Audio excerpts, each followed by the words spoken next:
Welcome back to the YouTube Lounge. A reminder for everyone, please use our hashtag today, hashtag HowWeHeal, on Facebook, Instagram, Twitter, and please join in the conversation to learn more. If you also want to look at dayofracialhealing.org as well, that would be great to learn more how to get involved in racial healing. But right now, we are joined by Baratunde Thurston. Sorry. That's okay. That's okay. You're a writer, comedian, activist, everyone's favorite podcast guest, author of the best-selling book, How to Be Black, and former producer of The Daily Show with Trevor Noah. That's a great introduction. Thank you for having me. Thank you so much for being here. Yeah. So I want to start out with how you really fuse humor with, racial healing, and how you've really fused, a very serious topic, but also your passion. With pain, I think the glue that connects the racial trauma and the healing that needs to happen with the laughter of a solid joke or story is pain. Pain is the glue. And I think as a child, as I started to learn more about where I've come from, about what my family, people, species even has been through, one reaction is to completely collapse in a puddle of tears and despondency. Another is to crack some jokes. And I'm in a tradition of people who've been doing this for a long time. But I remember seeing a special on PBS as a kid. That was my cable network, was PBS. And it was called A Laugh, a Tear. And it was celebrating Black people's resilience and creativity in the face of such hurt. So racial healing and humor to me are bridged by pain, which can be transformed through art. It's amazing.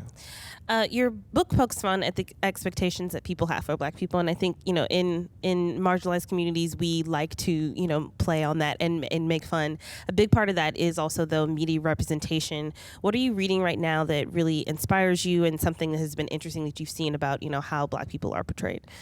Ooh, okay. Reading that inspires me. Reading, watching, listening to, or is this anything? Okay. Yeah.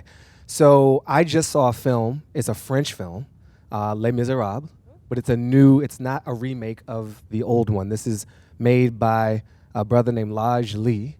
He is French. He is also African. He is a migrant in France. And it's kind of a diasporic Black Lives Matter tale, but shifted to a Muslim immigrant migrant lens.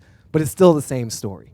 I think that's beautiful. And I think also what HBO and the team did with Watchmen, Regina King's latest show, it had this kind of beautiful civic racial imagination, but it wasn't a utopia, clearly. And they took a classic and turned it into something new again. I learned a lot. I was moved. And of course, Just Mercy, the film adaptation, I thought was very, the book very is good. Incredible, too. Yeah. Also very sad. Watchmen isn't going to be a second season. I love Regina King. But they kind of did the story. I know. I respect that. With all the amazing, TV though. that's been made, I'm kind of relieved when there's not another season, because that's less work for me to do. TV is a job. They should pay us. That's very true. Yeah. So you work to expand the social media presence of institutions like The Onion, Daily Show with Trevor Noah. What strategies do you use to reach a wider audience and get those communities mobilized online? Ooh, it changes with the algorithms, sadly. So I think power is never too distant from a conversation about getting things done. And so on social media, you're dealing with the power of the major platforms. That said, there are some underlying principles that work in communities in general: asking questions versus making statements, listening, not always talking. And I think what I'm increasingly doing is shifting to a much more direct mode of communication in terms of the social media in particular. So I'm using text messaging as a platform, as an experience. I literally have my phone number out there, not my personal number, Right, but it's a another, community number. And so I just launched that very recently. Can I say the number? Yes, you can. 202-894-8844. Send a text. Say what's up. You'll never miss. This stream is on my text. So in your view, what role can those of us in media play in removing barriers to racial equality in society? Tell a more complete story.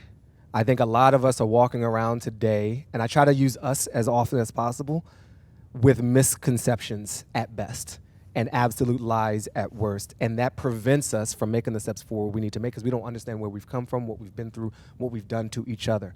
Media today, I think, is a little too focused on today and needs to bring a little bit more historical context and truth to those portrayals.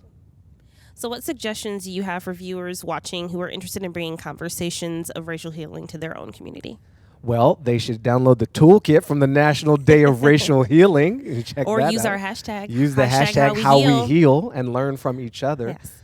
There's a woman named Celeste Headley who wrote a book, I think it's called So We Need to Talk, How to Have Difficult Conversations, and I worked with her on a project. And the biggest takeaway I got from her is when you're coming to a space, especially where there's disagreement, I mentioned it earlier, but it bears repeating, ask questions. We often think we should show up with studies and facts and evidence, and we're not going to litigate our way to freedom. We're not going to litigate our way to freedom or to progress. That's part of it, but it's not the complete piece. And I think if we're really trying to engage, then we need to show up with question marks as often as exclamation points. That's amazing. Last question. What would you say the advice you would give your younger self? Oh, buy some property in any hood. Clearly, other people got the memo. Right. I grew up, I can't afford to buy in the neighborhood I grew up in. It doesn't matter what, and that was Columbia Heights here in Washington, D.C., but it could be Brooklyn, could be Oakland, could be Chicago, could be Atlanta, doesn't matter. Buy some property, and that is somewhat flippant and joking, but it also is a sound investment strategy. And I think there's a powerful metaphor for anchoring yourself. Own something, invest in something, grow and build. That's what I would tell me. But specifically buy something in like Northwest Washington, D.C. Yeah. Very cool. Well, thank you, Baratunde. Thank you very much. You're so funny. That was really enjoyable. Mission accomplished. And we are so excited to go to our next panel.